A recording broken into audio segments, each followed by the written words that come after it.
jokes. Alright. Fine. Serious. There's a reason why I called you guys here today. Why? I want to talk about Street Fighter. I know all you guys have played it. All you guys have seen it.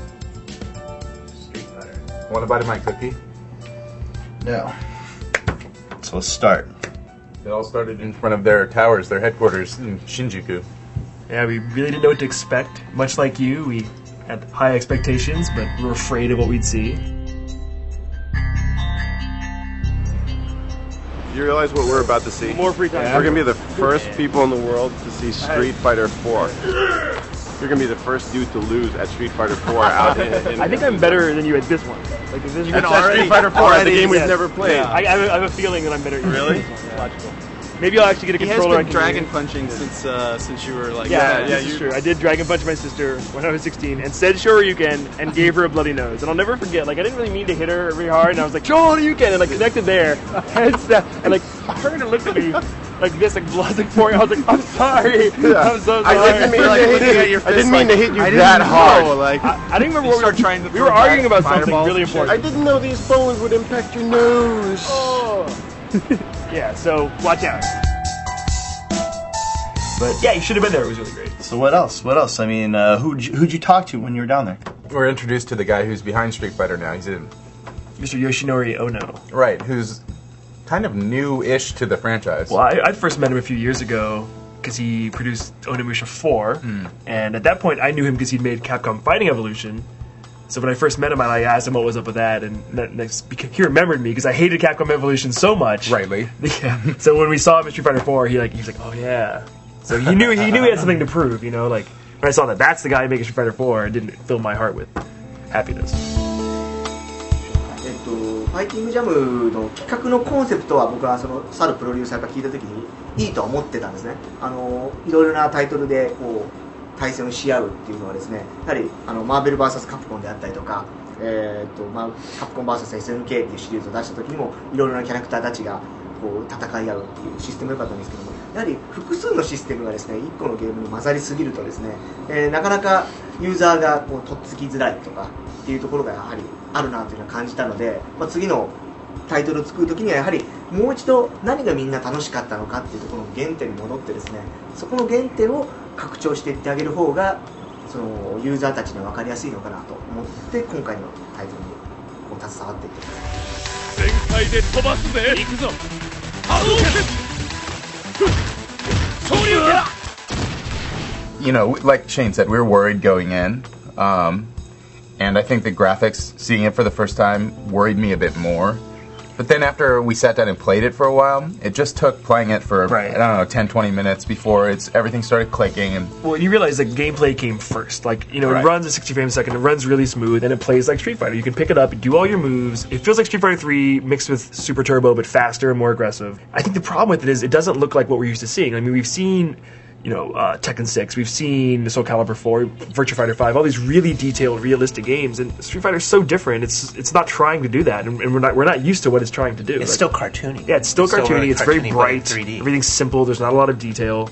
I don't think anyone really minds any of that. Right. I think that what they do mind is that the art direction is not what they were expecting. I think it's not as Japanese as they were hoping. I think, you know, when you have these big characters, these big bulky characters, it looks more American design. Well, and I think a lot of people who haven't played a Street Fighter in 10 years will be excited by this and will think it looks cool, actually.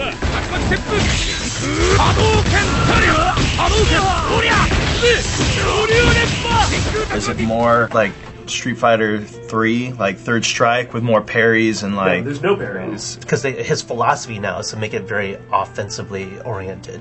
He just like, he didn't want a lot of people turtling and protecting, and he saw like how the advanced players in Street Fighter 3 were playing.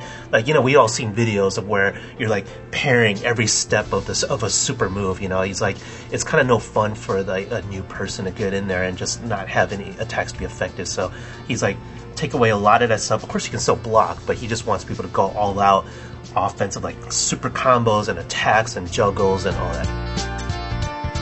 ブロッキングでもですね、やっぱり最後のこれぐらいになった時にですね、ブロッキングをうまくパッパッパッパッパって入れていって大逆転をさせれるっていう醍醐味があったと思うんですけど、今回ちょっと皆さんにまだ決まってないけどもセービングっていうのをお見せしたと思うんですけども、その新しいそのシステムもですね、まだ無敵時間だと決まってないと思うんですが、そのセービングとまたリベンジゲージっていうのがリンクしてあるので、最後の溜まったリベンジゲージと自分の技術で出すそのセービングっていうのをうまく利用してですね、そのセービングも決定ではないですけどキャンセルができる技にしてるんですね。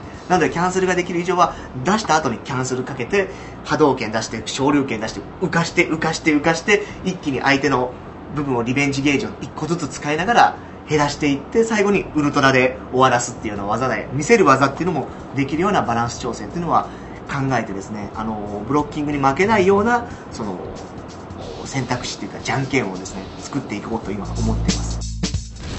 全開で飛ばすぜ。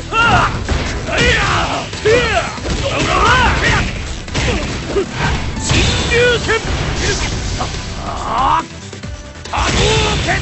There's 2 meters in the game. 1 meter at the bottom is the super meter that you're used to, and that one fills up as you attack other enemies. And the revenge meter gets filled up as you block or get hit by attacks. So as you dish out stuff, 1 bar fills up, and as you take stuff, the other bar fills up. But it's a circle bar and it's not in the same spot. Anyway, and the revenge meter is a 4-part meter. Right, it fills up in 4 stages. Yeah. And then as you get those bars filling up, you can do different things with them. So your super bar is used to do super attacks, which can be turned into ultra attacks if your revenge meter is also full up. 3 out of the 3, yeah. So you need 3 to be able to do an ultra combo. Then any of those revenge slots can be used at any. You can use 1 at any time by tapping Fierce and Roundhouse, and that'll do like your charge back move. Or you can also use revenge meter to cast EX specials like in Street Fighter 3, where you throw like a heavy fireball or a heavy dragon punch. You know, if it's a fireball, you use 2 punch buttons instead of 1. If you hold it down and charge it up, you can spend up to 3 revenge units, and then you do like a more powerful invincible attack that's also unblockable. Right. So that's something that anybody can do. Like you don't have to there's no timing, you just hold it down, you know. But if you have timing, then you can basically use it to cancel off previous moves that you've done. So the scenario he described was just like one possible scenario. Like you could use the that invincible move with Roundhouse and Fierce to do like 1 strong invincible move and knock them out of the way, then dash to cancel, then do like an EX fireball, dash to cancel that, then like EX dragon punch, dash to cancel, and then you'd still have 1 revenge spot left. You could do like another EX dragon punch afterwards. So if you save up all of your bars, you really do have a lot of options, and it's not like dial-a combo by any means. Air juggles, they've been in like the Versus games, X-Men vs. Street Fighter, Marvel vs. Capcom, but they've never been in Street Fighter proper. So this is the first time you can air juggle. It's not like where you're just not like automatic. Boom, boom, boom, boom, boom, just like hitting the guy. It's not automatic at all. It's just kind of a refinement of systems that already existed a little bit. I mean, Revenge is new, but they brought back things from 3, like the EXs that people thought might be gone. 待機中にですね、ダブル、まだ決定ないですけど、ダブルレバー入れたりすると、やってる瞬間にビパッとやめて透かしたりとかですね、そういう形では本当に上級者で戦うものもできますし、で、単純に使うので、単純にリベンジゲージだけを使うのであれば、皆さんがやってたようにもうダブル押しの波動拳とかやればですね、普通にリベンジゲージを1個ずつ減らした EX 波動拳が出るっていう形の、本当にイージーな人とから、高い人までを一応用意してあげて、で、彼が一番最初にしたオンラインありますか、何か新しいことありますかとかで、彼がコスチュームチェンジありますかって言ったので僕が答えた、いやそうじゃなくって新しいオンラインの対戦の仕方を今考えていますっていうのは、そういうギャップがある人とかもきちんとこうオンラインで楽しめれるようなですね要素っていうのはこれから皆さんにこの先ですね、来年ぐらいやってからもっと紹介できるのかなと思っています。本気出しなよ。波動拳。波動拳。